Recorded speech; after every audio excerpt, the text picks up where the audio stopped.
Reading through the Bible, Deuteronomy 9, not because of Israel's righteousness. Hear, O Israel, you are now about to cross the Jordan to go in and dispossess nations greater and stronger than you, with large cities that have walls up to the sky. The people are strong and tall, Anakites. You know about them and have heard it said, "Who can stand up against the Anakites?" But be assured today that the Lord your God is the one who goes across ahead of you like a devouring fire. He will destroy them.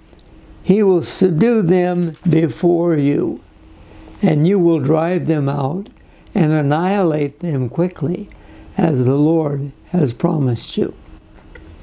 After the Lord your God has driven them out before you, do not say to yourself, "The Lord has brought me here to take possession of this land because of my righteousness." No, it is on account of the wickedness of these nations that the Lord is going to drive them out before you.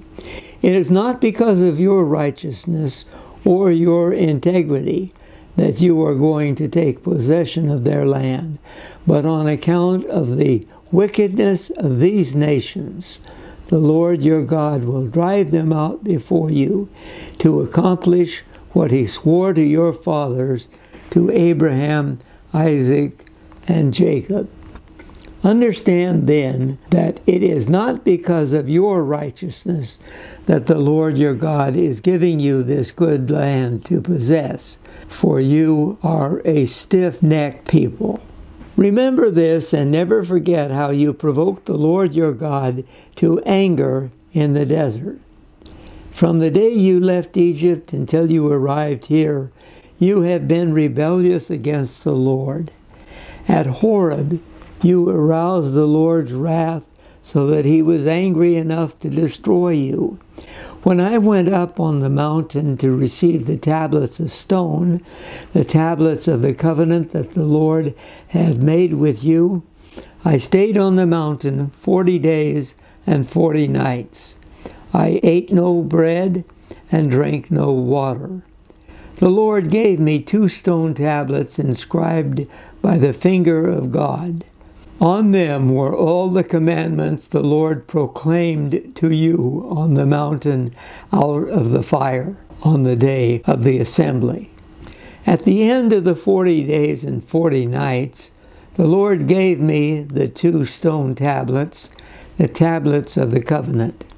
Then the Lord told me, "Go down from here at once, because your people, whom you brought out of Egypt, have become corrupt. They have turned away quickly from what I commanded them and have made a cast idol for themselves." And the Lord said to me, "I have seen this people, and they are stiff-necked people indeed. Let me alone so that I may destroy them and blot out their name from under heaven. And I will make you into a nation stronger and more numerous than they." So I turned and went down from the mountain while it was ablaze with fire. And the 2 tablets of the covenant were in my hands. When I looked, I saw that you had sinned against the Lord your God. You had made for yourselves an idol cast in the shape of a calf. You had turned aside quickly from the way that the Lord had commanded you. So I took the 2 tablets and threw them out of my hands, breaking them to pieces before your eyes. Then once again I fell prostrate before the Lord for 40 days and 40 nights. I ate no bread and drank no water because of all the sin you had committed, doing what was evil in the Lord's sight, and so provoking him to anger. I feared the anger and wrath of the Lord, for he was angry enough with you to destroy you. But again the Lord listened to me, and the Lord was angry enough with Aaron to destroy him. I prayed for Aaron too.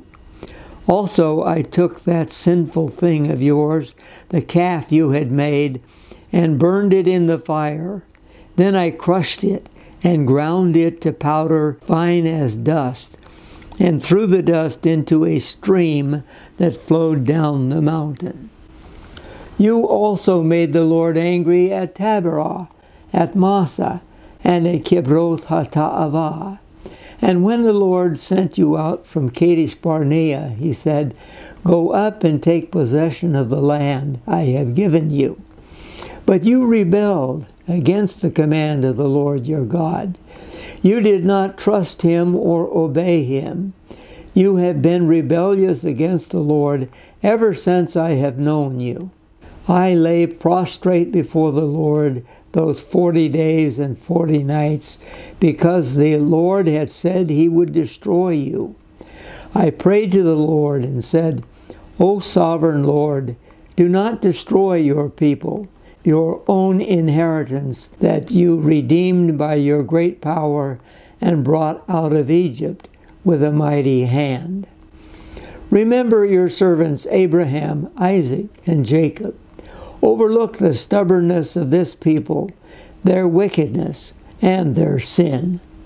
Otherwise, the country from which you brought us will say, 'Because the Lord was not able to take them into the land he had promised them, and because he hated them, he brought them out to put them to death in the desert.'